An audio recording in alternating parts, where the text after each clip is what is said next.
ariko Karasira Aimable we yarambwiraga ati nabuze umuryango wanjye kuva ku babyeyi bose na mama na papa, ariko akambwira ati wiciwe n'inkotanyi. Ariko inkotanyi nubwo zakwiciye wabuze nuwaguha ubuvugiro bwo kubivuga. Nge rero ndabivuga, nibashaka nanjye bazanyica. Igihe kitari gito hagaragara byinshi kugendanye n'urupfu rwa Karasira, benshi bakomeje kwibaza byinshi kugendanye n'ubuhamya bivugwa neza ko bwatanzwe na murumuna we. Tugiye gukurikirana byinshi kugendanye n'ubuhamya bwatanzwe na murumuna we, amwe mu magambo akomeye cyane yavuzwe n'uyu mugabo, ndetse bikavuga neza ko amwe mu magambo yatumye abantu benshi bakomeza kwibaza se koko Karasira Aimable yishwe n'iki. Na n'ubu nubwo benshi mu bitangazamakuru bavuga neza ko urupfu rw'uyu mugabo rukiri amayobera, gusa cyari byinshi bikomeje kuvugwa mu bitangazamakuru. Ndumva uyu mwanya twaba twihanganyeho gatoya, harakurikiraho murumuna we afite ijambo ari buze kutubwira, ariko mu mwanya mutoya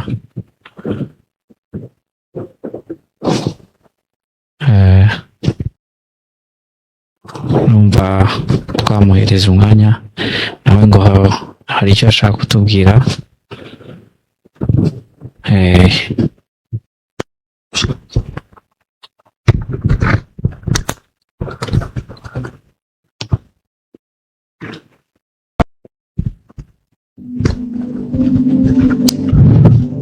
Amahoro. Yesu ashimwe kandi ataye mu mitima yacu. Nongeye kubabwira abantu bose badukundaga njye na Karasira Aimable, twasigaye turi imfubyi, dusigara nta muryango, dusigara nta muntu twitayeho. Noneho bari batuzi mu makaritsiye yacu, baravugaga ngo aba bantu ko babana nk'ubu uwagira icyo abavugaho cyiza ni iki. Nta muntu wakunze kutugaragariza urukundo tukiri imfubyi. Noneho tukajya tubona akavuga ngo isi yaramwitaruye nabi, akavuga ngo isi ntimukunda cyane. Hari umubyeyi yigeze kumpa, ni umubyeyi wandeze, bamwita Mama Kibebe. Twari twabaga hariya aho bita ku Musigiti. Hano nabonye harimo n'umumama nzi bita Mama Ndogo, nawe wenda mwaza sinzi nimba yaje no munsi. Mama Ndogo sinzi nimba hari abamubonye, akavuga uburyo twabanye, ariko Karasira yaramubanye mwiza. Nk'amafaranga y'inzu yayishyiraga igihe, ibi byangombwa byose twaba tugiye kwishyura nka yaba agiye nko kunyishyura provisoire, tukishyura na fagitire yacu, ibintu byose byacu bikagenda mu nzira nziza.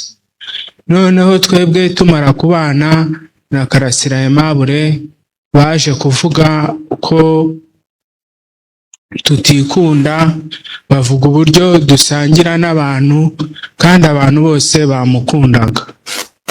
Noneho nagira ngo abafite Bibiliya bandebere muri Yohana ibice 3 kuva ku mutwe wa 3 kuva ku murongo wa 1 badusomere.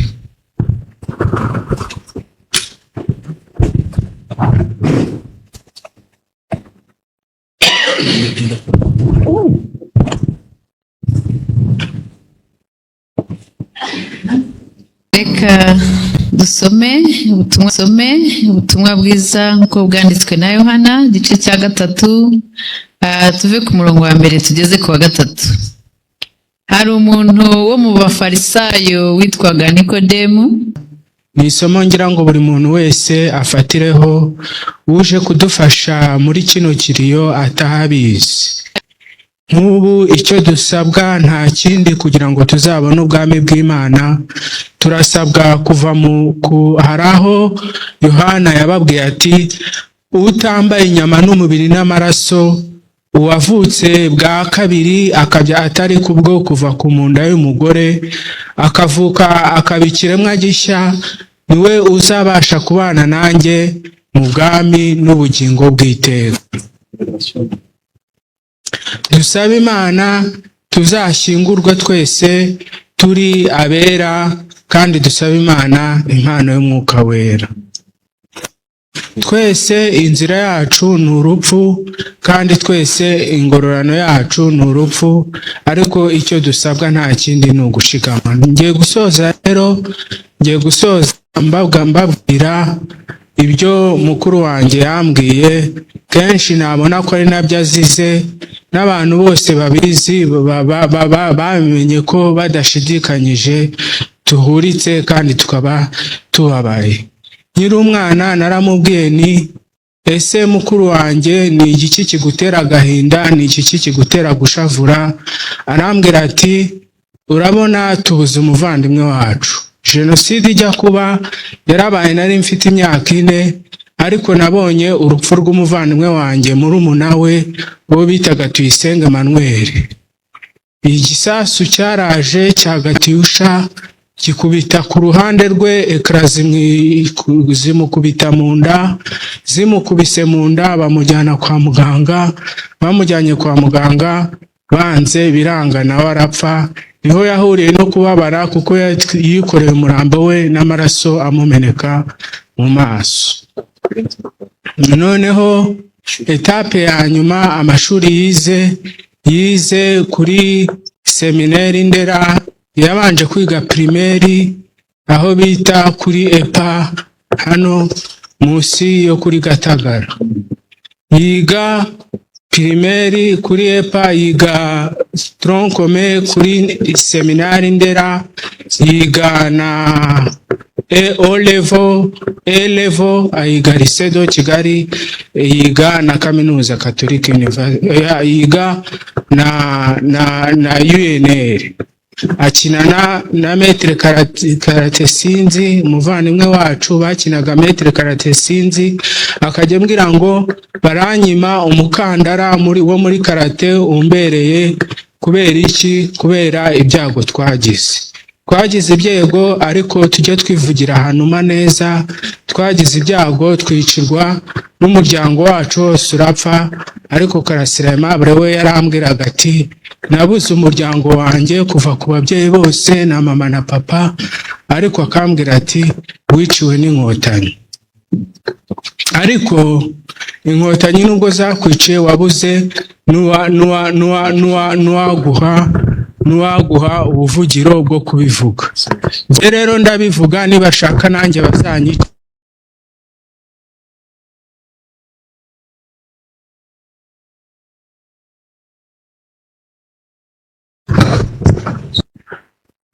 Umuvandimwe wa Karasira akeneye urukundo, akeneye ko abantu bamuba hafi, akeneye ko abantu bamusengera, akeneye ko abantu bamwitaho. Murabibona ko ikivi kiracyakomeza cyo kwitaho murumuna wa Karasira. Mu rwego rwo kugira ngo ducunguze uburyo umwete, numva tubatangira umuhango tuzinduye wo gusezera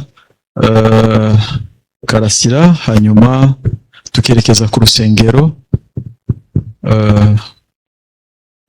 Ndumva tubatangira ubwo turanyura hano.